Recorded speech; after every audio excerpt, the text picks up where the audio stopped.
Bonjour, pour une petite présentation du Katsunder. Détecteur très sophistiqué, spécial silure.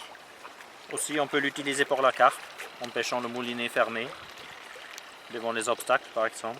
Donc ça c'est un peu le savoir-faire de Katsunder en matière de détecteur très spécifique. Donc le Katsunder derrière il a une espèce d'encoche avec des bandes de caoutchouc un peu souples pour ne pas abîmer la canne. Donc on le pose sur la canne très simplement au-dessus du moulinet. Voilà. Une fois la canne elle est tendue pour la pêche des silures, on le fixe là, à peu près dans cet endroit-là. Ensuite on peut l'allumer avec ce bouton-là et faire différents réglages avec ces deux boutons-là. C'est un peu comme sur les rocs. Par ailleurs, il est compatible avec la même centrale que les rocs. Donc on n'a pas besoin d'acheter une nouvelle centrale. Si on a déjà des rocs XRS par exemple ou des CSF1, on peut acheter que le détecteur et avoir les touches sur la centrale. Ça c'est le bouton on-off. On reste appuyé pour allumer et pour éteindre. Et on peut choisir différents modes de fonctionnement et régler le plus et le moins avec ces deux boutons-là. Donc là, on va l'allumer en restant appuyé. Donc là, on a vu que la petite diode, elle s'est allumée en verte. Ça veut dire que la pile est bonne. Voilà. Donc la première fonction du Katsunder, c'est de détecter une vibration, le vif qui commence à s'énerver, par exemple. Donc dès que ça vibre un peu, c'est ce son-là. Là, ça veut dire que le vif, il est en train de s'énerver. Cette sensibilité, ce type de touche-là, il est réglable. Donc on appuie une fois sur le même bouton que le on-off. On appuie une fois, ça clignote une fois. Et je peux ensuite réduire la sensibilité vert, jaune. Là, on arrive dans le jaune et dans le rouge. Il y a 3 positions rouges, 3 jaunes et 3 verts. Le vert, c'est très élevé. Le rouge, c'est très peu sensible. Donc là, j'ai réduit. Donc, j'ai plus les touches. Donc, il faut vraiment que je tape très fort pour le déclencher. Voilà. Ensuite, la deuxième fonctionnalité, c'est la touche inclinaison, le slow take, le silure qui chope le vif et qui s'en va doucement avec. Et là, à ce moment-là, la canne, elle plie tout doucement. Là, pareil, j'appuie 2 fois, une, ça clignote, deuxième fois, ça clignote une autre fois. Là, pareil, j'ai le vert, très sensible, le jaune, moyennement sensible et 3 rouges. Je peux aussi complètement l'enlever pour la pêche en bateau. Si je vais dans le troisième des rouges, le plus bas, ça veut dire que sur les inclinaisons ne sont plus indiquées. Si on pêche en bateau et ça tangue en permanence, on peut garder que les vibrations en touche. Donc je vais remonter un peu les inclinaisons. Donc j'appuie 2 fois et je remonte le réglage dans le jaune au début du vert. Là c'est la deuxième position la moins sensible. Si le silure prend le vif et incline la canne, ça va sonner. Voilà, on a vu ça tout à l'heure sur le silure qu'on a pris. Le vif s'est énervé, on est venu 2-3 fois, ça faisait pendant 5 minutes. Et après on a entendu ce son là. Et j'ai dit à Pascal, ça y est, tu peux ferrer, on peut aller combattre le silure. Voilà. Après il y a une autre fonction, c'est le cassant de la bouée. En cas de touche retour, si la bouée casse et la canne revient d'un coup.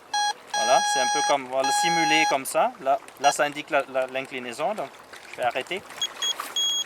Voilà. Ça c'est alerte touche retour. C'est-à-dire si le cassant casse et la canne revient d'un coup, ça fait ce son là. Donc on a les 3 touches. L'inclinaison, la vibration et le cassant, l'alerte cassant qui pendant 10 secondes fait tit, tit, tit, tit, tit, tit, tit. Voilà. Donc on peut adapter le Katsunder à tous les courants, à toutes les situations de pêche. Et même s'il y a un peu d'herbe qui se prend dans le fil et la canne plie un peu plus, il va sonner 1 ou 2 fois, il va s'arrêter là. Il va se réinitialiser à une position 0. Donc on n'a pas à se lever toute la nuit pour recorriger le Katsunder pour l'éteindre parce qu'il sonne en permanence. Donc c'est une technologie très intéressante, très sophistiquée parce que c'est une technologie sensorielle. Ce n'est pas un simple capteur de mercure ou autre, c'est vraiment un microcontrôleur combiné à une technologie sensorielle avec un microsensor qui se réinitialise à chaque fois. Voilà. Donc pour un usage silure, pour la pêche opposée au fond avec des cassons, à la bouée, même au lancer du bord avec des plans plus légers si on veut utiliser des vifs plus petits ou des verres. Et ensuite on peut aussi l'utiliser en bateau parce qu'on peut régler séparément la sensibilité pour les vibrations et pour les inclinaisons lentes dues à des touches de scellure qu'il attrape là-bas et qui s'en va doucement. Voilà. Voilà, donc on a vu les trois différents réglages de touches, sensibilité vibration, sensibilité inclinaison et alerte cassant, touche retour. Il y a aussi pour le confort de la pêche, on peut aussi réduire le volume. Voilà.